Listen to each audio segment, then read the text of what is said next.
ഇതാ സ്ഥിരം വരുന്ന മുട്ടിക്കൊമ്പൻ എന്ന് പറഞ്ഞാൽ അത് ആ ആനയെന്നാണ് കണ്ടവർ പറയുന്നത്. ഞങ്ങൾ വരുമ്പോഴത്തേന് ആന സ്ഥലം വിടും. നിങ്ങളൊക്കെ തന്നെ ഓടിക്കും അല്ലേ? അപ്പോൾ ഞങ്ങൾ തന്നെ ഓടിക്കും, അല്ലാണ്ട് ഇപ്പോൾ എന്താക്കും? അവർ വന്നെങ്കിലല്ലേ അവർ ഓടിക്കുള്ളൂ. അപ്പോൾ ഓടിച്ചു കഴിഞ്ഞ് വന്ന് ഇട്ടും ഇടും പറഞ്ഞ് 2 പടക്കവും പൊട്ടിച്ച് പോയി കഴിഞ്ഞാൽ പിന്നെ അതിനെ കാണും. എത്ര വർഷമായി ഇപ്പോൾ തുടർച്ചയായിട്ട് നിങ്ങളുടെ പറമ്പിൽ ഇറങ്ങാൻ തുടങ്ങി? ഇത് തുടർച്ചയായിട്ട് ഒരു 4-5 വർഷമായി ഇപ്പോൾ ഇത് തന്നെ തൊഴിലാണ് ആനയ്ക്ക്. അല്ലേ? ഈ നഷ്ടപരിഹാരത്തിനൊക്കെ കൊടുത്തിട്ടുണ്ടോ? നഷ്ടപരിഹാരത്തിന് കൊടുത്തിട്ട് എന്താ ഒന്നും കിട്ടുന്നില്ല. എത്ര പ്രാവശ്യം കൊടുത്തിട്ടുണ്ട് ഇപ്പോൾ? ഞാനിപ്പോൾ 2 പ്രാവശ്യം കൊടുത്തിട്ടുണ്ട്. ഈ വർഷം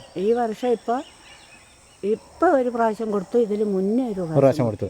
അല്ലാതെ എല്ലാ വർഷവും കൊടുക്കുന്നുണ്ട്? എല്ലാ വർഷവും കൊടുക്കുന്നുണ്ട്. കഴിഞ്ഞ പ്രാവശ്യം കുലച്ച വാഴ, ആ കാണുന്ന വാഴ ഒരു 10-60 വാഴയെങ്കിലും വാഴ പോയതല്ലേ? വാഴ പോയിട്ട് അവരെഴുതി കൊടുത്തിട്ട് വെരിഫിക്കേഷൻ എന്നാണ് പറയുന്നത്. അവർ വെരിഫിക്കേഷൻ ഞാൻ കൊടുത്ത നമ്പർ അടിക്കുമ്പോൾ അവർ കാണിക്കുന്നത് അങ്ങനെയാണ് കമ്പ്യൂട്ടറിൽ.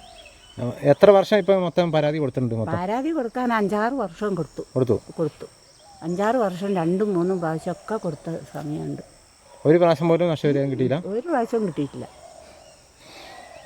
കിട്ടാത്ത കൊണ്ടല്ലേ ഇത്രയും ബുദ്ധിമുട്ട്. എന്തെങ്കിലും കിട്ടുകയാണെങ്കിൽ നമുക്ക് ഈ നഷ്ടപ്പെട്ടു പോയത് അത് പോയതുമല്ല, ഇത് കിട്ടിയല്ലോ എന്ന് വിചാരിക്കുക. അതൊന്നും ഇല്ലല്ലോ.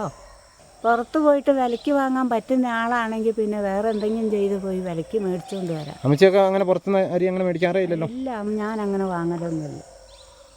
ആവശ്യത്തിൽ കൂടുതലും ആവശ്യം കഴിഞ്ഞിട്ട് പുറത്തേക്ക് കൊടുക്കാനുള്ളതും എൻ്റെ ആവശ്യത്തിന് എടുത്തിട്ട് ബാക്കി ഉണ്ടെങ്കിൽ മക്കൾക്കും കൊടുക്കും. മക്കൾക്ക് കൊടുത്തതിൻ്റെ ബാക്കി ഉണ്ടെങ്കിൽ പുറത്തുള്ളവർക്കും കൊടുക്കും. പുല്ലും അതേപോലെ തന്നെ എൻ്റെ ആവശ്യം കഴിഞ്ഞാൽ പുല്ലിൻ്റെ ആവശ്യക്കാർക്ക്, പശു വളർത്തുന്നവർക്ക് ഞാൻ കൊടുക്കും. ഇപ്പം അധികം പശു വളർത്തലിൻ്റെ പരിപാടിയല്ലേ.